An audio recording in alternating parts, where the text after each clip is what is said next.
Hello, everyone. We've been doing a ton of coverage on the upcoming midterms here at E&E News, and we want to use this venue to discuss some of that coverage that we have been reporting on and that we're about to report on, including people going on trips around the country to bring you the latest information on the races with a focus on energy and the environment. So we have just some of the people who've been doing that reporting. Nick Sobczyk, who covers climate politics here, just one of several people who covers climate politics, and George Cahlink, who covers Capitol Hill with a focus on the House, and Nick Bowlin, who covers elections generally and is kind of our guru on campaign finance issues. So let's start with, and we'll get this conversation flowing, but let's start with Nick Sobczyk, we have two Nicks, who just got back from coastal Virginia, where he was looking at the race dealing with Congressman Scott Taylor. What are some takeaways from there? Well, some takeaways. For one thing, that district covers the entire coast of Virginia, including Tangier Island, which is sort of seen as the quintessential example of how climate change is affecting people today. And not only that, but sea level rise is a massive issue in Virginia Beach and Norfolk, parts of which the district also covers. And a sort of major question there is, how do you get the money to mitigate this flooding that's happening as a result of sinking land and of sea level rise?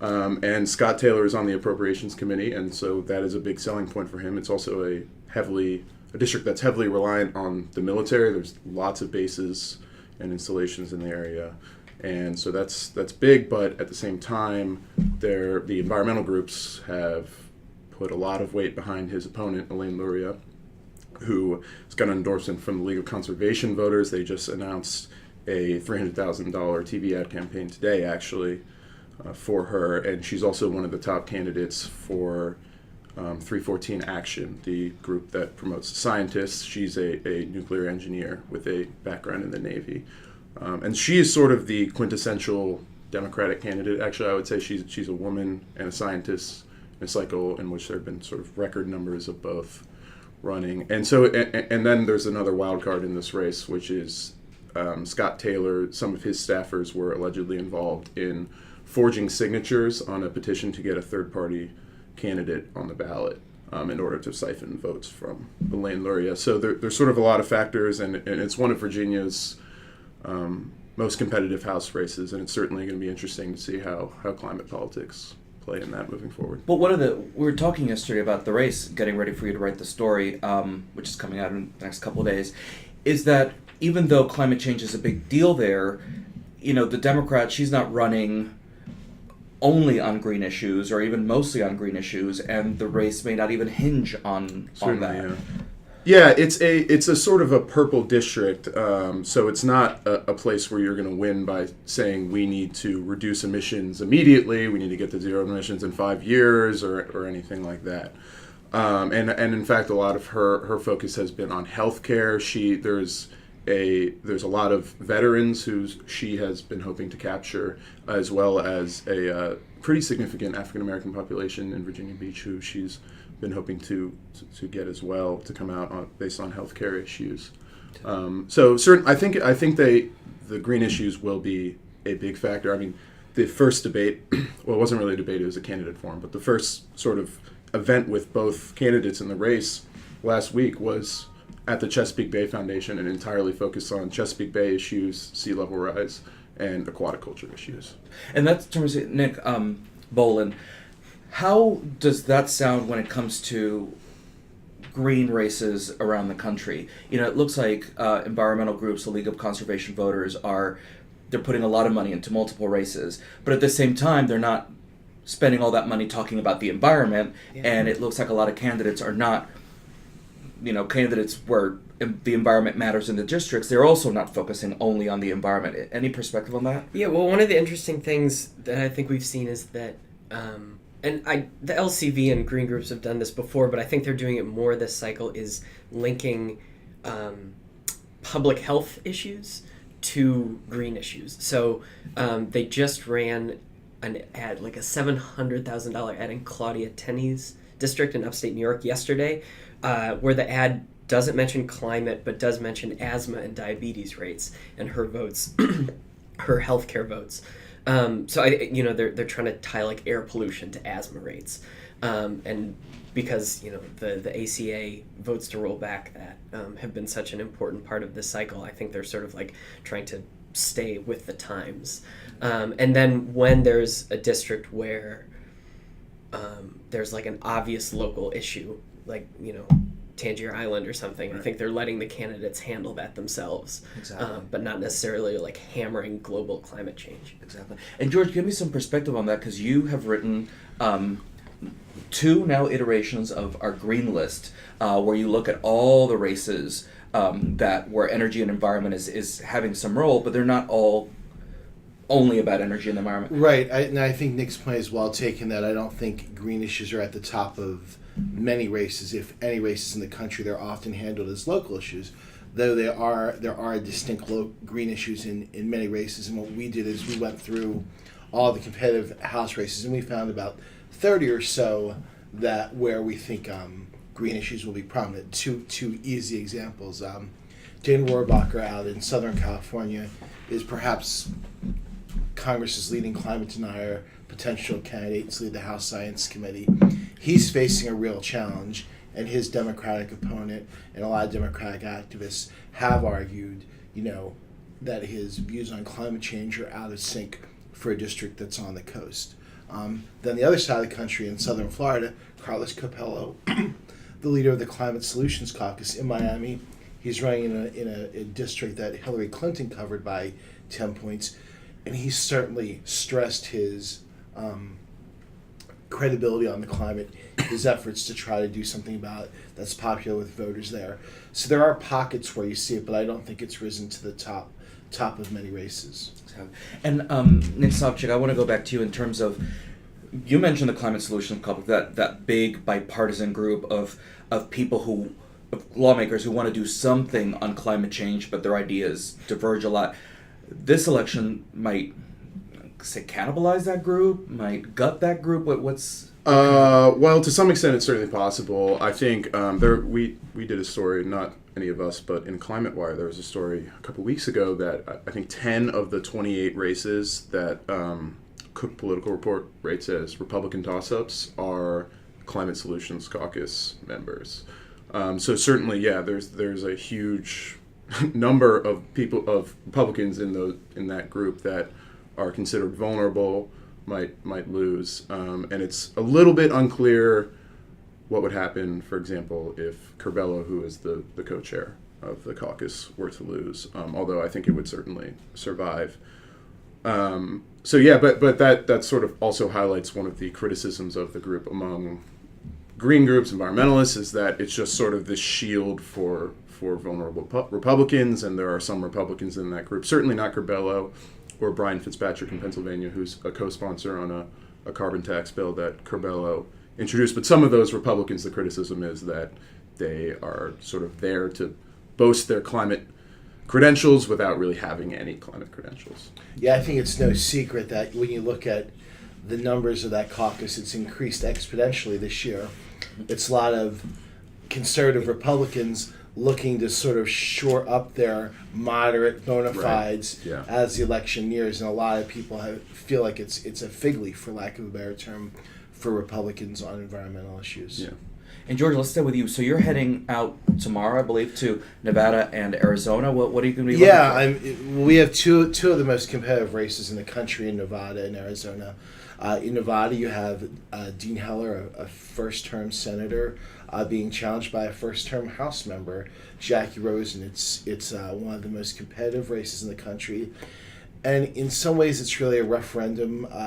I think Democrats would very much like it to be a referendum on Trump, and they're arguing that Rosen will be a check on Trump. She's been very critical of how Republicans have handled health care, but if you've listened to the debate, she's really tried hard to tie Heller to Trump. Heller, for his part, has touted himself as an independent. He said again and again during recent debate he's the 5th most bipartisan senator. He's tried to talk about issues that he sees as good for Nevada, has emphasized tax cuts, including those that he says he wrote tax breaks into the Republican tax overhaul for a variety of renewable energies. Yucca Mountain is a huge environmental issue in this race, but I don't think there's a politician running anywhere in Nevada that supports Yucca. And while both Heller and Rosen will criticize one another and claim they're not doing enough to stop Yucca, they're both strongly opposed. So I think whoever wins that Senate race, you would see a sea change in the position there.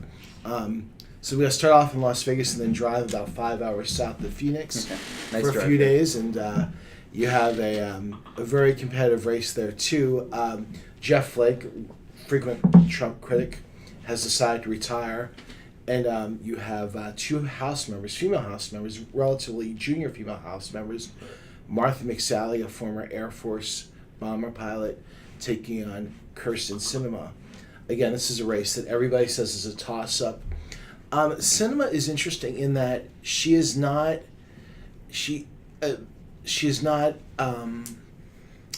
aligned on environmental issues. She's not sort of as closely aligned with all the environmental positions as some Democratic stars. She has a moderate streak. She's voted for some of the rollbacks that Trump has supported. Greens aren't fully comfortable, but I talked to a Republican operative yesterday, and who said she's the most probably skilled Democrat for the state in Arizona. I mean, Arizona at best is maybe a purple state, but really it's a red state. And this operative was making the point that if you want to win Arizona as a Democrat, you have to be a moderate. Martha McSally is more of a national security Republican in the mold of John McCain. We've seen her go on the attack in recent days, really going after Sinema on national security issues, on some things she said in the past. I think those attacks suggest the close nature of the race. If one candidate has a big edge or somebody's comfortable, they tend not to go on the attack, but it suggests it's a close race and it will go down to the wire. But they're two great races. I'm looking forward to getting out there. I'm going to spend some time canvassing with people, seeing the candidates on the trail. It should be a good few days out in the West. And then you're also looking into a couple of ballot initiatives that should also yield. Yeah, what's really caught my eye with these ballot initiatives, and we've written them a bit about them in Energy Wire, but is the extraordinary amount of spending. In Arizona, there's a ballot initiative that would mandate certain renewable level goals, 50% by 2030. There's been $40 million spent on this ballot initiative. Now, by contrast, the Senate race, they spent less than $30 million. That's amazing. And then in Arizona, there's a push to sort of deregulate the public utility. And that has generated $100 million in spending. You have on one side the Nevada utility, which Warren Buffett, the billionaire investor, has some interest in. And then you have on the other side some of the proponents of deregulation being funded by the casino industry, because they want to have access to what they view as cheaper energy for their operations. So it's just really fascinating. The amount of money for these races is just extraordinary. And I talked to some people in Nevada yesterday, and they just said if you watch TV, it's just being Everything. blanketed with your rates are going to go up, or we need clean energy. It's really extraordinary, the money being spent. Talking about money, Nick Bowlin has been looking at campaign finance. What's any trends, anything, any takeaways that we can get? One interesting thing that I've been following is just sort of tracking the energy industry heavyweights around the country for Senate race donations. So the sort of representative examples are Joe Kraft from Alliance Coal, Harold Hamm from Continental Resources, Larry Nichols from Devon Energy, and then Bob Murray of Murray Energy. And so all four either personal donations, but more often they're the political action committees associated with their companies have showed up in the donations, often giving the maximum to Patrick Morrissey in the second quarter, and then in July, Kraft, Nichols, and Hamm all showed up at a fundraiser in Oklahoma City for Rick Scott. Mm-hmm. And then most recently, the sort of like energy industry heavyweights had not played in the, not very much in the Montana Senate race. But then in the filings that came out just a couple weeks ago, Alliance, Murray Energy, Continental, and Devon Energy all showed up in Matt Rosendale's filings in Montana. And so there's definitely a pattern of them donating sort of all at the same time, all in the same quarter, to pretty high-profile Republicans, all of whom Rosendale, Scott, and Morrissey have ties to the Trump administration. Trump was just in Montana to stump with Rosendale.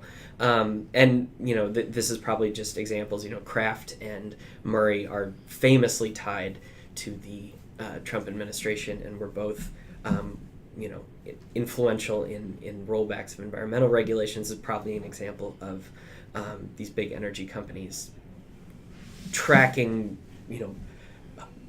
important Republicans for the Senate and then, Trump favorites. But yeah, it's been interesting to follow that. Harold Hamm, I make the point too. Harold Hamm's the finance chairman for Kevin Cramer, congressman who's challenging Heidi Heitkamp for her Senate seat. And he actually is his top fundraiser, and he's given Cramer access to all sorts of energy cash. And Hamm was, at one time, talked about as even a potential energy secretary. Right. So some of what Nick is saying there also is playing out, I think, in North Dakota. And I mean, though, if you want to talk about like the most important Republican Senate candidates it's Rosendale, Scott, Morrissey, Cramer, those four, and they all have these, not to different degrees, but these same sort of like four names keep showing up in and around them, which is interesting. And I mean, you got Cramer, he told you that Hamm was one of the most important figures in getting him into the race because he was sort of hesitant. Yeah. I mean, at one point, Cramer actually said, "Oh, I'm not going to run." Then he reconsidered, and apparently one of the conditions, and we've gone back and forth over what the truth is, but one of the alleged conditions was that Hamm would agree to be his finance chairman, and that's indeed what exists. I asked Cramer about that recently, and he kind of said, "Well, yeah, but the deciding factor was my wife," which is something you often hear from politicians. Exactly. And we'll leave it there. We'll keep meeting here in this venue to talk about the campaign coverage that we're doing. We have someone in Florida right now looking at all the races down there and issues with the algae bloom and the red tide. I'm Manuel Quiñones. I'm the editor of E&E Daily here. And if you want to follow our coverage, you can go to our website. There's also, if you go to the right side of our website, there's a little blurb that says reports. Click there and you'll find the campaign 2018 report page where we're compiling all these stories, and we're working on a project to make it more user-friendly, so you can stay in touch with what's going on. So I'll see you soon. Thank you.